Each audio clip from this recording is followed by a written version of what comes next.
Hi guys, welcome back to the Rad Hyrox podcast. Today we're joined by Jess Pettrow. She is just literally shot onto our radar from the major in Amsterdam. Crazy last minute call up. She's an Australian Hyrox athlete, but living in the USA. She finished sixth with an incredible result, considering you didn't have much time to prepare for it.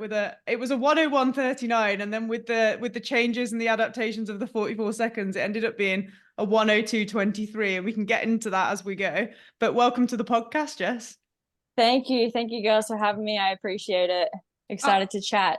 yeah, no, it's ace to have you on. And before we dive into Amsterdam and your first major, we just wanted to try and get a little bit of background for our listeners. Have you always been in the sporting scene, or how did your Hyrox journey begin? Where have you come from?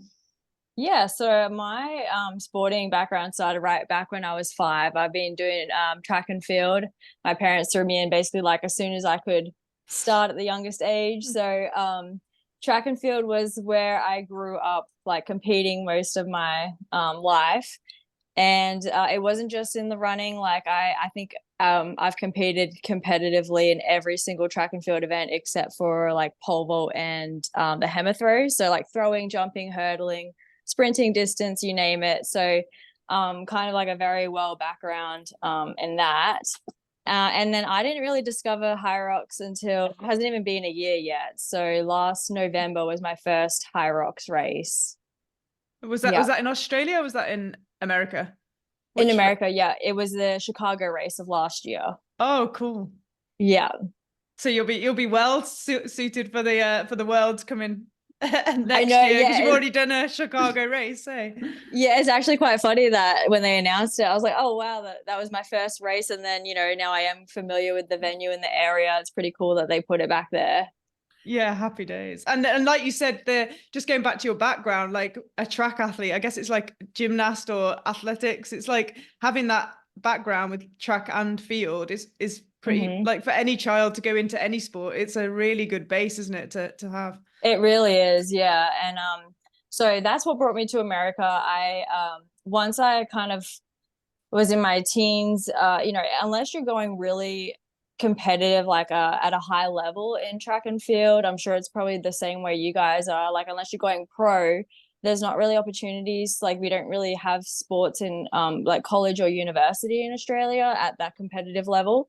So I knew for me, like, I still wanted to compete, and I felt like I had a lot more, to give in my competitive career. So I then decided that I was going to come to America. So that's what brought me here to the States, so track and field, and I ran cross country as well in college. Oh, nice. You got Yeah. good background. So as you were kind of progressing through that, like just before you found Hyrox in the last few years, was there a distance or something you were focusing on more in the more recent years?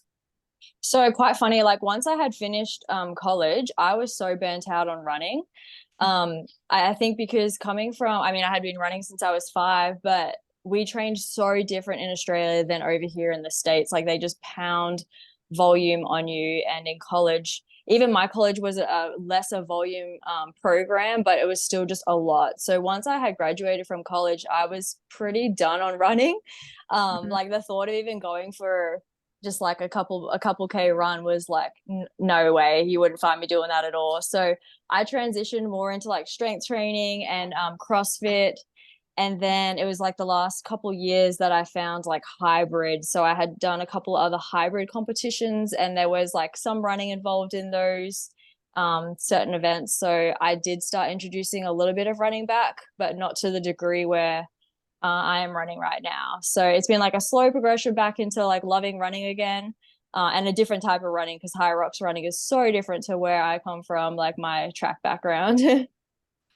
Yeah, but I mean, it worked out quite well, like a really good like running base, and then touching on the strength more recently, and then put the two together, and you're sorted. Yeah, Like it was, yeah, yeah, a very good recipe.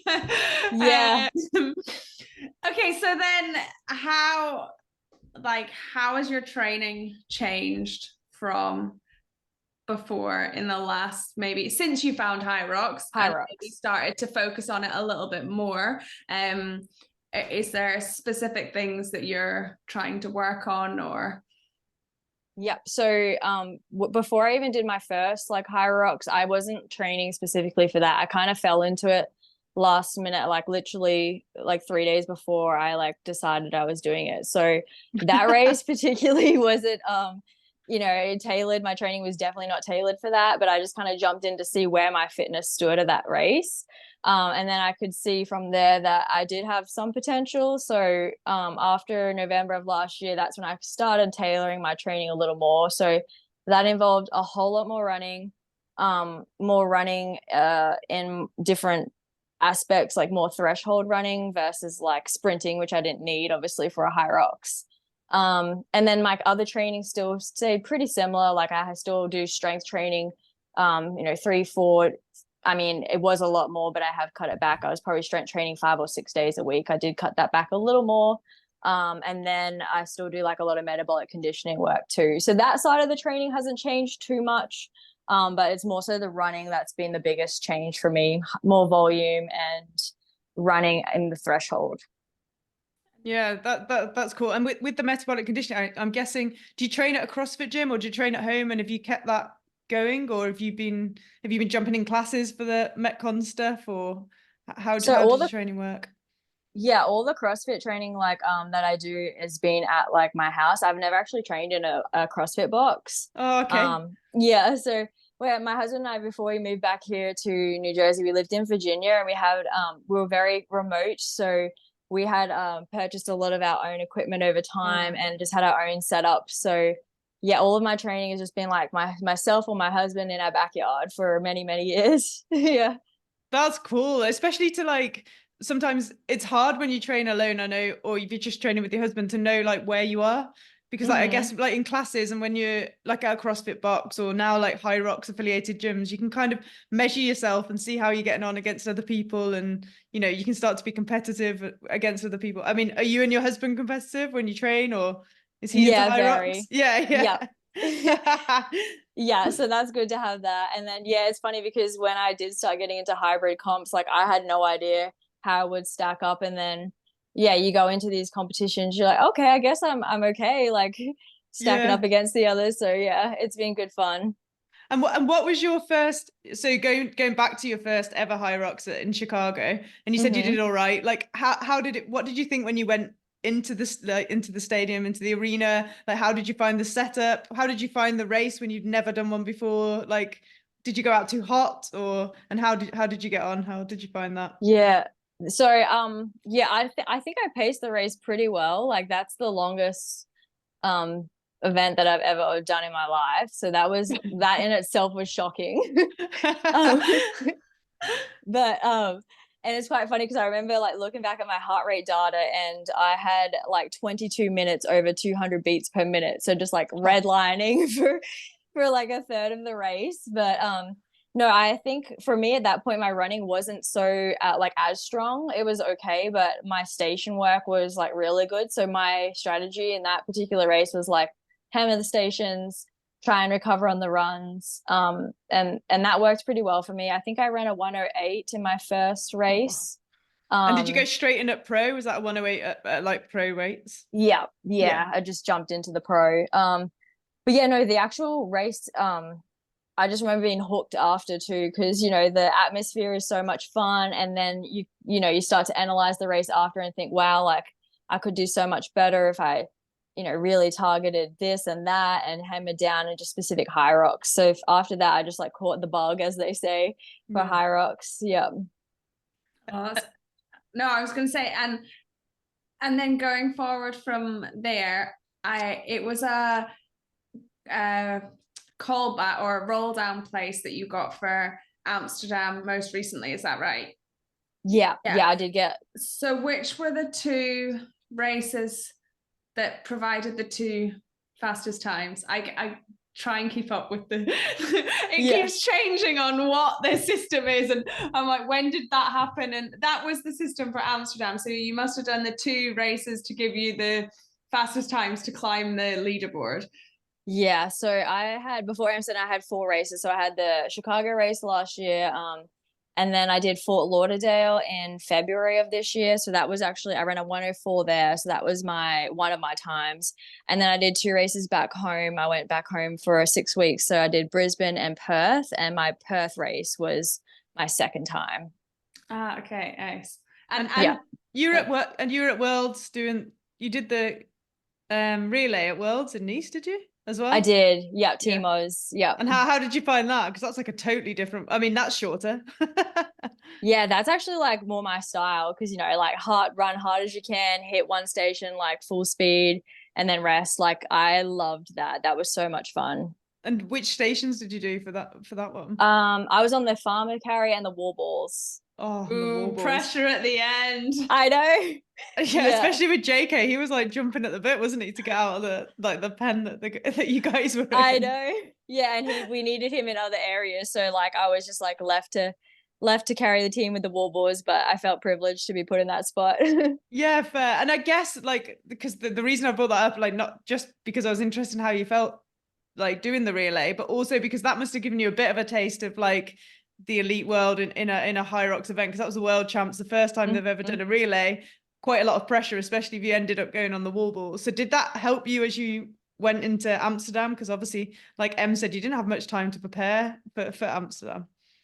Yeah, I think like just being in that setting of the, being at the World Championships and then with all the elites around me too, I think that's really what kind of lit the fire for me too, coming into this season, like that I really wanted to strive to be in the Elite 15 because I was like, oh, this is just so cool. And on the runs and in the stations, like I was hanging with these girls. I know it's very different in a relay versus like the full Hyrox, but I was like, you know what, let's just go all in and see what happens this season. So that's kind of what really like pushed me into the direction after Nice, I think.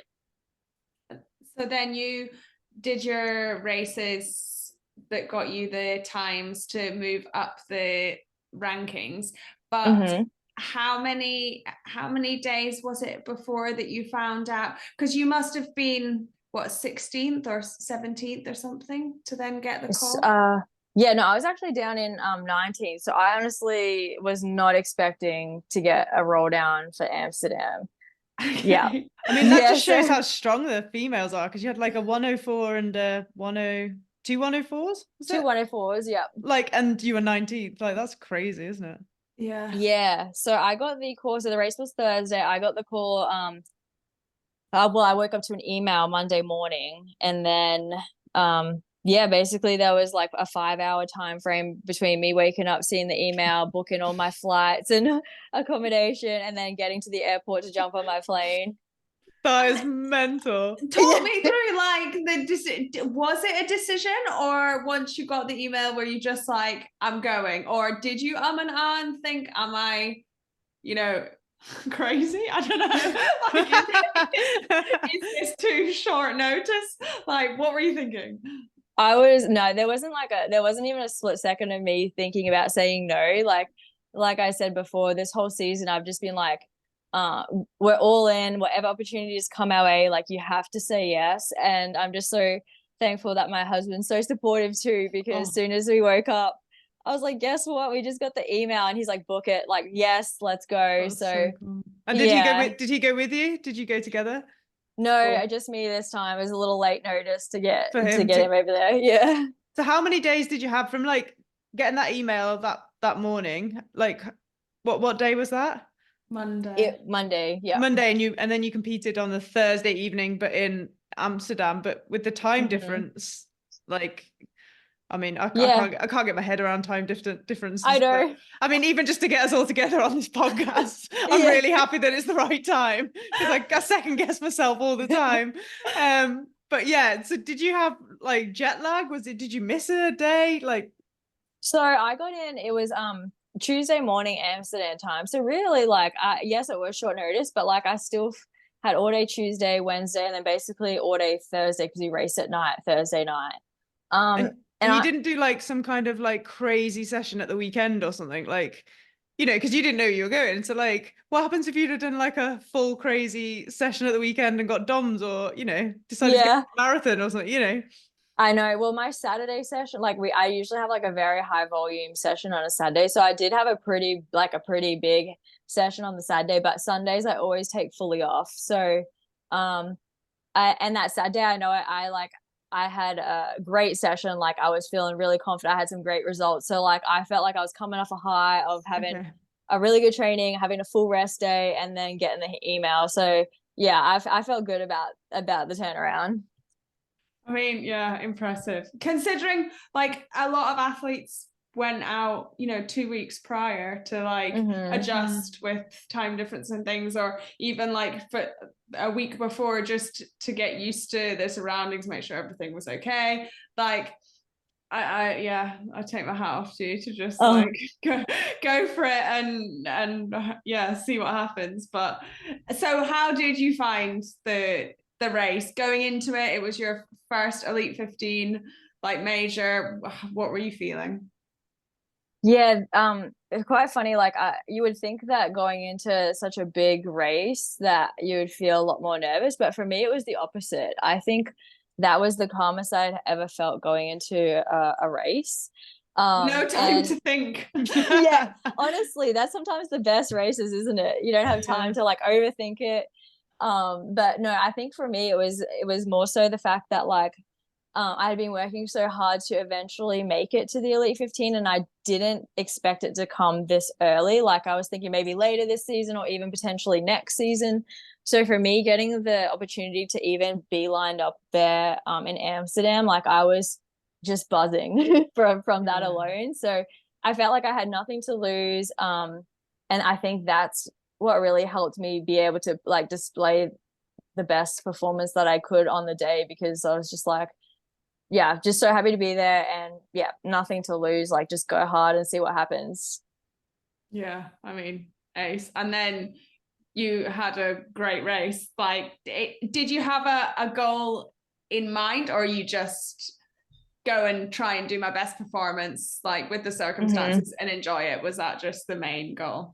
Yeah, pretty much. Like I never like to put like a place goal, or even, a time goal is a little hard to in like the majors and stuff like that. But I think for me, my main goal was just to go out there and execute my race plan and put together a race that I would be proud of. And I knew that if I could do that, one, I think I would have been very close to running a PB for myself. And yeah, the placement didn't matter to me. Like even if I came in 15th and still executed a good race, I would have been stoked. And when did you write your race plan? Was it like on the flight over, or in the warm-up area? No. No. Well, I had the Perth race. It must have been like 4 weeks before Amsterdam. So I did have the privilege of at least having a couple of races in Australia like under my belt to like, test a little race plan here and there. So yeah, perfect. And how did you find the grid format? Because obviously that's very different. And the fact maybe that there's only 15 of you there, like, did that play into anything at all? I feel like that seems like it would be the thing that would be the strangest. Like that there's hardly anyone on the track, and is it like just really quiet? Yeah, it can be. I think for me, I feel like a lot of the race, actually looking back, I was in like a no man's land, and there was times where even you're running on the straight of the course and you can't see anyone ahead of you or even behind you, just because the way that the course is set up. So I think the biggest takeaway for me with that is, because there is only 15 of us out there and you can be caught in no man's land, like you really have to be honest with yourself and like how hard are you really pushing right now, because you don't have that person next to you all the time to be like running off them, which is different. Or in an open race, like in your regular pro race, you've got a full course that you're running around people that you feel like you're flying around. So for me, pacing, that's something that I think I really want to hone in on, making sure that I'm like not letting off the gas unintentionally, because that can be easy to do. The grid format I really liked, because I like that you can just run into the in banner and go to the same place every time. That was cool. Yeah, although we did have the erg split, the farmers carry, and the wallboard split off from the rest of the grid, but I did like how the rest was set up there. Yeah, less to try and think about when you're coming in. Yeah. Do Yeah. you think it made you more like competitive because you could see like where you are, like for the burpees or the lunges, like it spurs you on, or how do you Yeah, find? I think so. Yeah. And even you know, coming in the inbender and then like running into the actual grid. Like there was times there where I was like, you know, there was a girl ahead of me, but I took the effort to make a couple of strides to get ahead of her to get to the grid versus just like hanging on her back, because I felt like, you know, every rep on the grid that you can start before someone, you know, that makes a huge difference in the race. So yeah, and then I know there was a couple of girls that obviously you're up against that you can see their cadence in their burpees and their lunges, and that was helpful because yeah, you are racing them. It's not just the clock at this point, is it? Yeah, it's crazy, isn't it? And then Yeah. it's quite hard because obviously like we watched it, like most people probably listen to this podcast, probably watched the live stream, but we don't see the whole thing. And a lot of the live stream obviously like fast forwards and like goes to the leaders, to like usually Lauren and Meg at the front. So we kind of miss sometimes what's going on in the pack. Like were you around people, like were you having a battle with anybody, or like did you make a move on anyone towards the end? Like did you have a high or low? Like how did the race go for you? Like who were you with and who were Yeah, you so battling with? the beginning of the race, like and this is kind of like my strategy was I was in the back. I think I hit the ski at like 13th place. And then at one point I know I had moved up into 10th place. I think that might have been around the sled push. I haven't really watched my race back yet. I have to do that to see like the placings and everything. But after I think like the sled pull coming into the burpees, that's when I moved up into like 6th place. Okay. So I just kind of kept climbing my way up. And then I know a lot of the race there was like myself, Yana, and Zara, like definitely on the back end. I was still ahead of them, but I was very aware that they were not too far behind me in the back half. So my goal was like, hold on, do not let them pass you. Like you've been sitting in 6th for like this long now. You cannot like let these girls pass you. And I know they're strong on the back half too. So that was fun to battle them. Zara's quite strong on the lunges, isn't she? Was she? Oh, Like, she's a were you aware, machine. like on the lunges, that she might come past? It's a bit like Kate on the burpees. It's like if you go into that, you kind of know that people have their really good, that they're really strong stations, don't they? Yeah, and on the grid too, like I mean, I remember just trying to think like tunnel vision, like don't worry about anyone else beside you, but you know, you can see in the peripheral like people moving.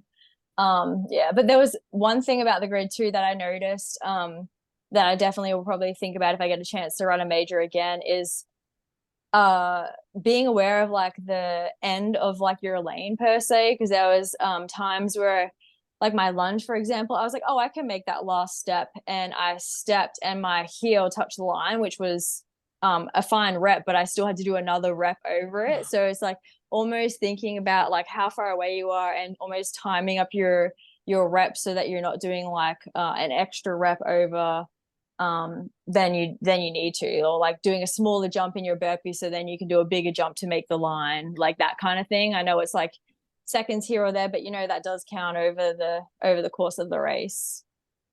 Yeah, definitely. It's like the tactics towards the end when you're nearing that line, for sure.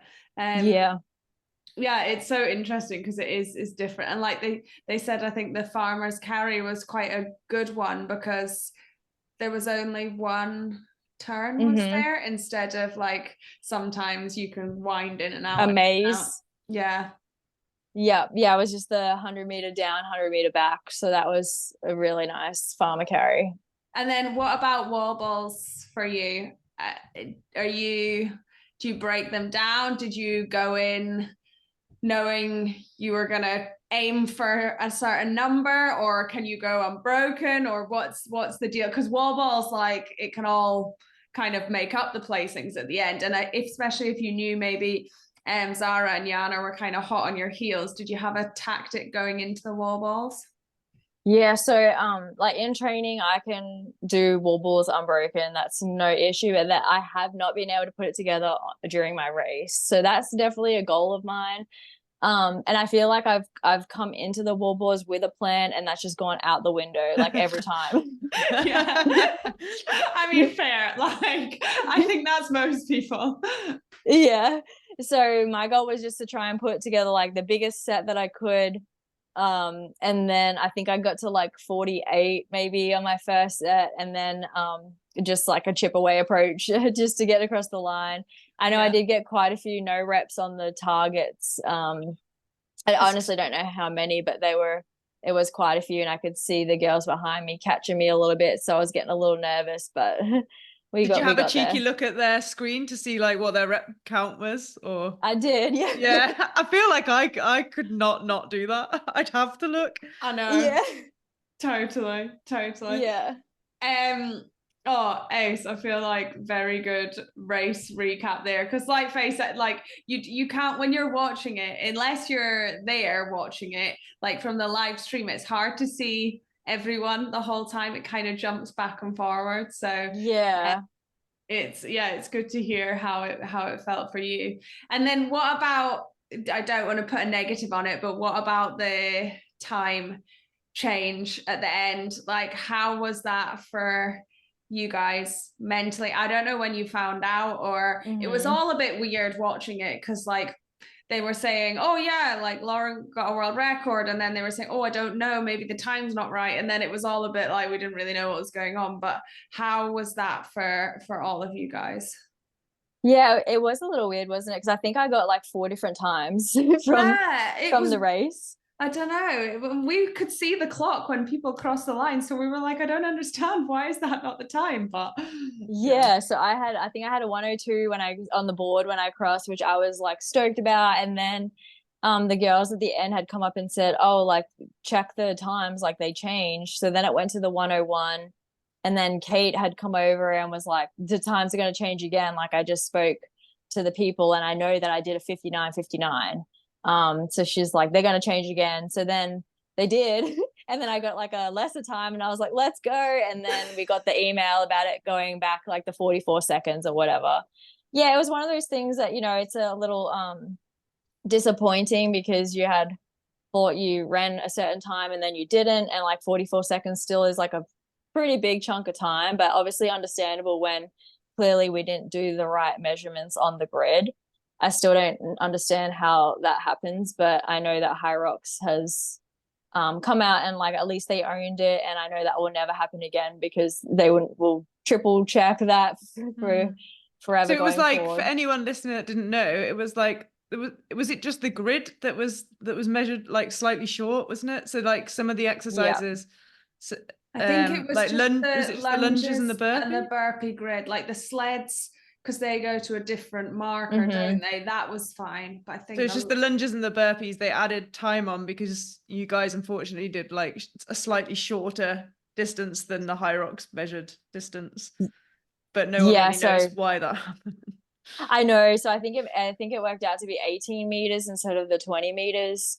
So then with the 4 lengths we did on the burpees and the 5 lengths we did on the lunge, that's how they had come up with the standard penalty of the 44 seconds, which I mean, you have to have a standard penalty across the board. That's the only way that it's fair. But I know that can be hard for people that, you know, for me, for example, like I know the burpees and the lunges were a station that I felt pretty strong on. So, you know, when you compare whether if someone was really struggling on that station and then like other girls that were really trying to go hard on those stations, like, you know, that can look different, but you have to have a standard penalty. I get that.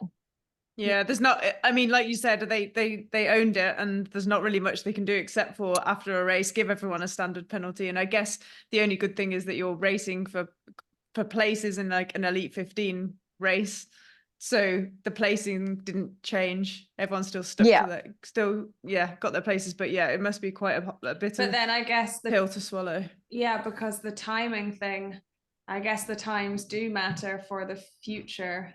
Like qualifications, but that's the only, I guess, kind of kick in the teeth, is that then your time is slightly maybe if there wasn't so many world records broken and PBs, then they might have got away with it. But like because there was so much being smashed, like they couldn't really let it go, could they? Like, you know, yeah, it's a bit crazy. So where are you sitting now then, Jess, with your, because you're 2 times now, you're going to have got a better average after that race anyway. Where are you sitting now? So I'm in 16th by 1 second right now. Yeah. Yeah. So Yeah, so it's like one of those things, obviously going into the race, you are racing the people, but for me, where I was sitting in 19th, like the time still really Yeah, did matter. I Yeah. get So that. so I jumped up into 16th, still on the outskirts of the 15. So I guess we will see what happens going forward. So for is it Hong Kong the next major? For Hong Kong, Yes. when's the cutoff to that? And are you kind of preparing for that?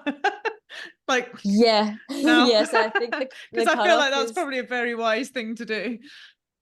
yeah. So I think the cutoff is like I want to say like November 4th or 6th or something Yeah. like that. Something, yeah. So 2 weeks. And then they'll start to come out and confirm who's in the elite 15, and then just one person that doesn't make it, can't make it, or won't race, and that's you in the 15, which is probably very highly likely, and for Hong Kong Yeah. as well. And would Yeah. you go if Unless, you get, sorry? oh no, you're good. I was gonna say, unless, in the next couple weeks we have girls that are dropping times that push me down a little further. So that's possible too. True. But if I get the roll down, yeah, I will go to Hong Kong. Yeah, I guess there's races every weekend now, isn't there? Like Yeah. for Hyrox, so there probably will be another couple of races before that cut off. Cut off. Yeah. Yeah, but it's hard because you don't know who's racing when, or if there's someone coming in that maybe hasn't done True. too much. Like it's really difficult. I guess maybe the only thing is that it is the 2 times and not just one time, so that Yeah. works in favor a little bit. But yeah, it's a guessing game, isn't it? It is. It's exciting, especially seeing a bunch of new people coming in. But yeah, so it'll be almost the last minute, but hopefully, if people don't commit, they'll let people know right away so they can get the roll downs in place for Hong Kong. Yeah, definitely. And how did you find obviously like two Aussie girls like you and Joanna?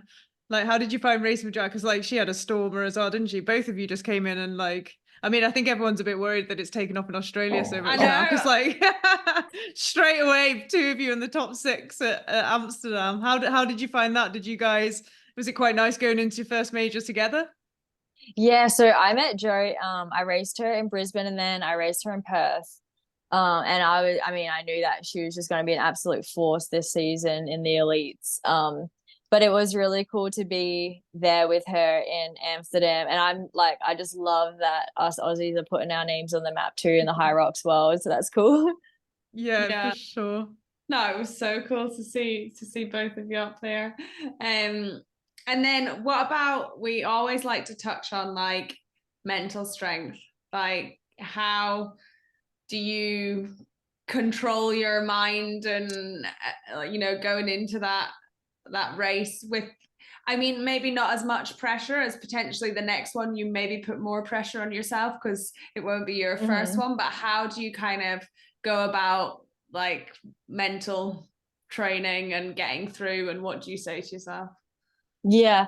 Well, I think like going into a race, especially a race that you're like traveling for, and I know a lot of people have been like, "Oh my God, I can't believe you did that like last minute." But for me, like I think I'm a very like adaptable person, and I don't put a lot of energy into like thinking that it's such a big deal that like I'm doing this last minute, like if I don't sleep on the plane, or I try not to put energy into like the fact that there is like a time zone difference or jet lag. And for me, I've been very lucky in not experiencing that per se. Like it's just been so easy, a smooth transition. But no, in the actual race itself, like I think my ability to like be okay suffering is like very helpful in a Hyrox. Like I don't mind being uncomfortable. So I know that that's going to happen in a Hyrox. I expect it, and when it does, like I try and like lean into it because I'm like, this is what we train so hard for every single day.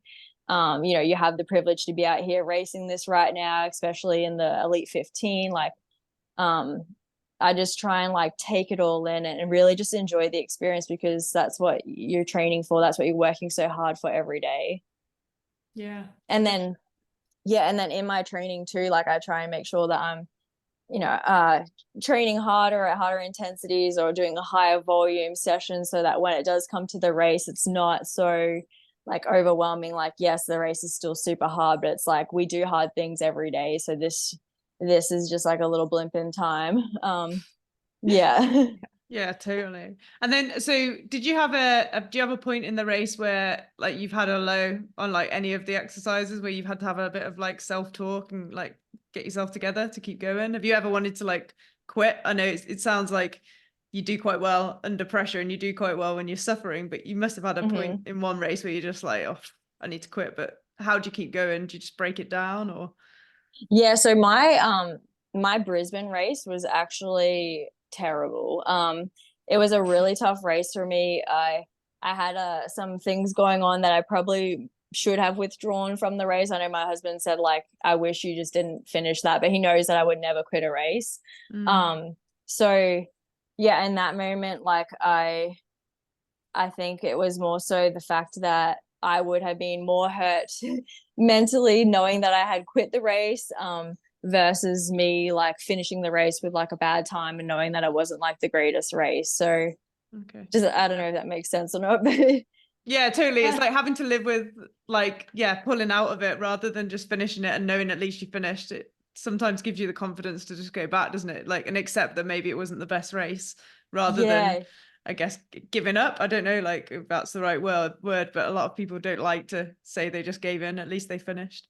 Yeah, and I think besides, I mean, that race was a lot different to my other races, but yeah, I mean, in other races too, when it's been really tough, I just like to kind of go back to like my training. Like I put so much belief in the training that I do, that I know that I'm going to be okay. Like it's okay to hurt for a little bit of time. You'll get over it. And Totally. do you compare like when you're doing the 1K splits, do you like compare that to like any track sessions or anything? Are you like, at least I don't have to do, I don't know, 20 reps, or at least, do you know what I mean? Like, is there anything that goes through your mind? Because you've done so many like track sessions and so many different distances. Is there anything that you're like, at least it's not that?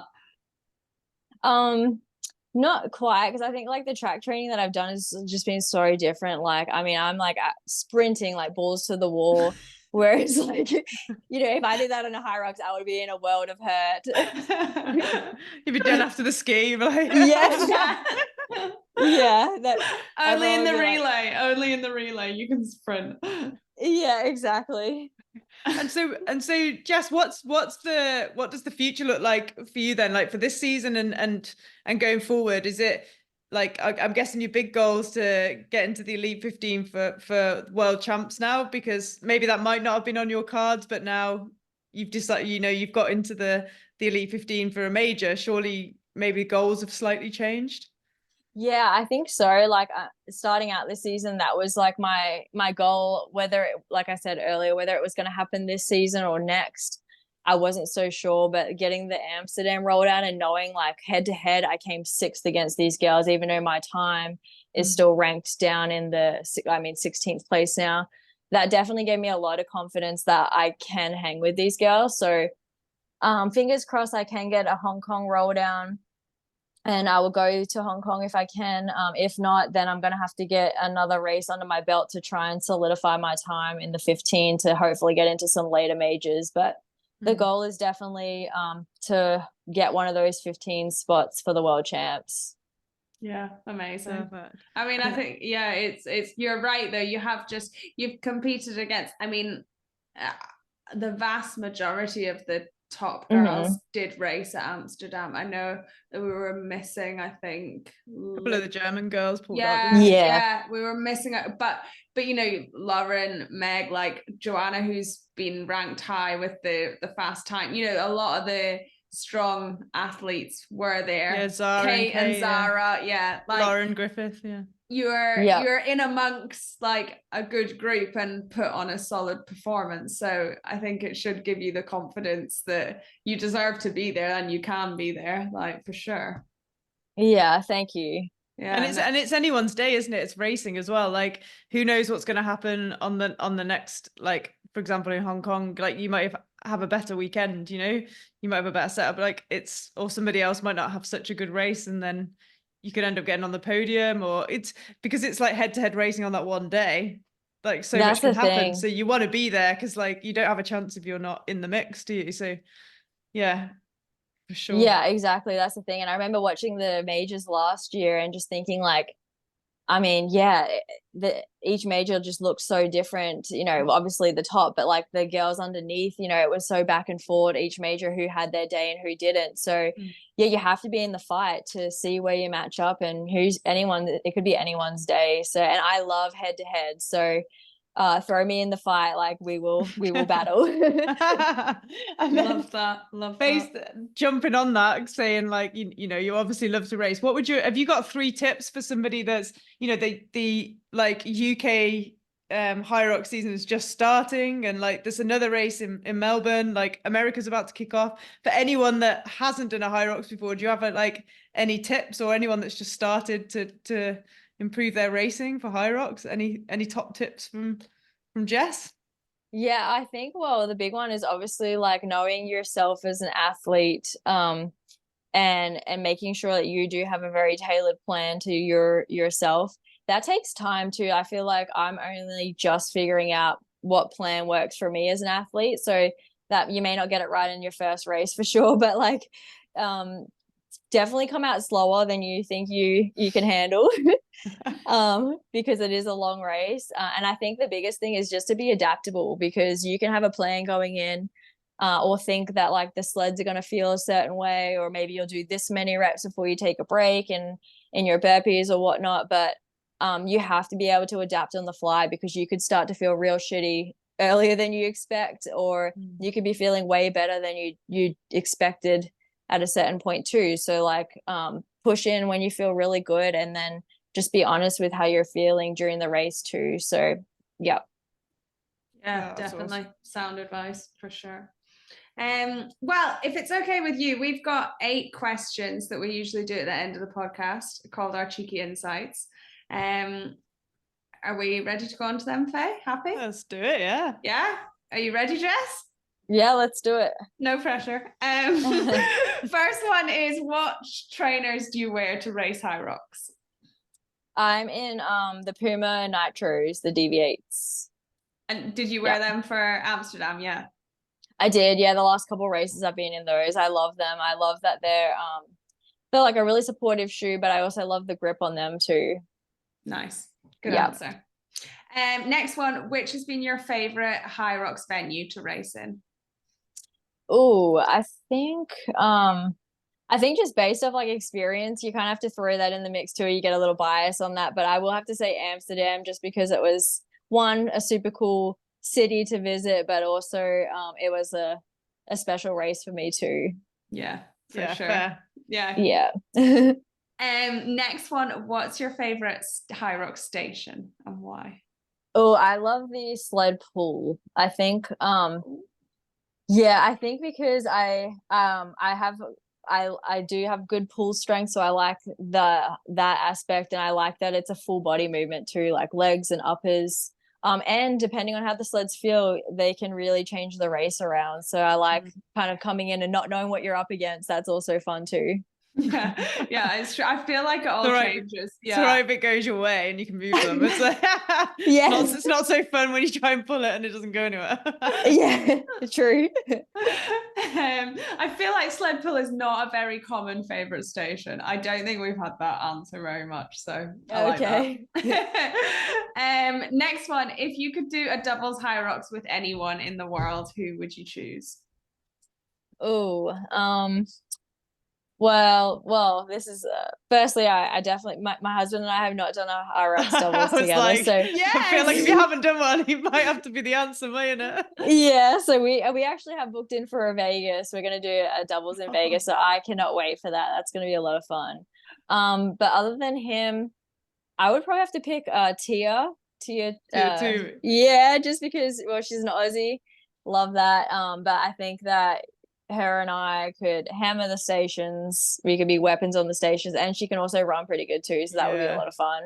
Yeah. Do you think she'll ever do one? I feel like she will eventually. I feel like she would. Yeah. Once she's got maybe double figures in CrossFit Games titles, she might decide. Yeah. Like, okay, give Hyrox a go. Yeah. Oh, very good answer. I like your husband and you. Good. Very Yeah. good. Throw him in there. We'll have to see how you get on in Vegas as well. That's good. Okay, next one. Do you fuel for Hyrox during the race? And if so, what do you take and when do you have it?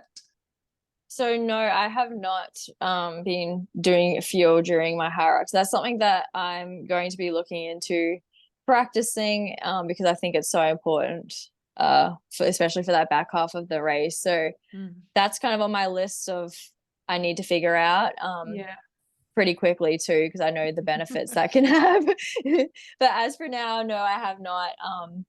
And I was actually surprised in Amsterdam, they did have a table there for the elites now. So you can put your own stuff on there. So that was really cool. Yeah, I think that's a huge advantage, isn't it? If you can run and grab something, or like I was watching Jake Didden's like YouTube earlier, and he was saying like he only wanted some water, but he wanted water in a bottle instead of a cup, so he could grab it and actually drink it instead of throwing it all over himself. Like even just little things like that will make such a difference. Yeah, exactly. So that we'll ask you that again later down. Yeah. And you'll have a different answer. Yeah. Okay, next one. What's your favorite type of training session for Hyrox? Like format or a session you do in the week? I think I would have to go with it's not even like really that specific to Hyrox like movement wise, but I just like love a good metabolic conditioning session, like something that has like a hard like erg or assault bike or a run into like something just like super heavy, like a heavy barbell, like a barbell cycling, like just something that's truly metabolic where you're coming from an aerobic into something very anaerobic and something super heavy. I think that is just so good to prepare you physically as well as mentally too. Yeah, for Hyrox. Yeah. Especially with the assault bike. I hate the assault bike. Yeah.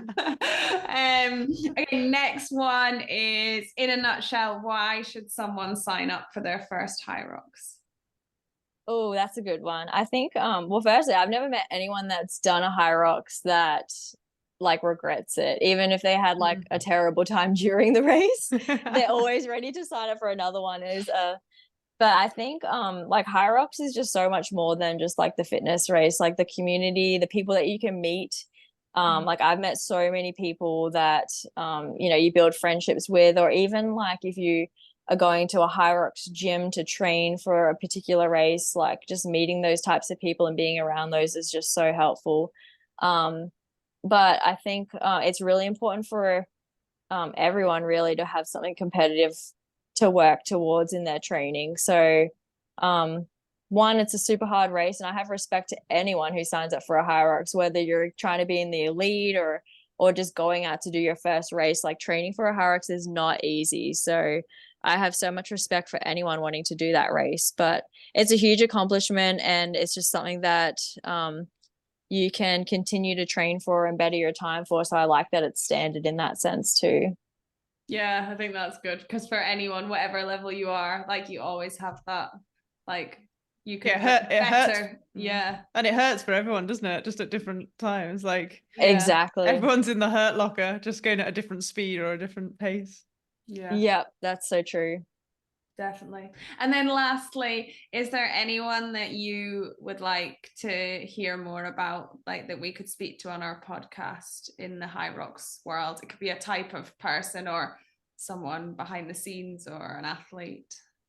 Yeah, so well, any of like the I love to hear it from any of like the Elite 15s. I don't know if you've ever interviewed like Amy Bevilacqua. I don't know if I'm saying her last name right. Yeah. Oh, you did? We did actually. It was really, really interesting. Oh my God, we went on for hours. I think we had to like cut it because we just didn't stop talking, did we? We were like, this is going to be like a 4-hour podcast. we need to cut. She is a incredible lady, isn't she?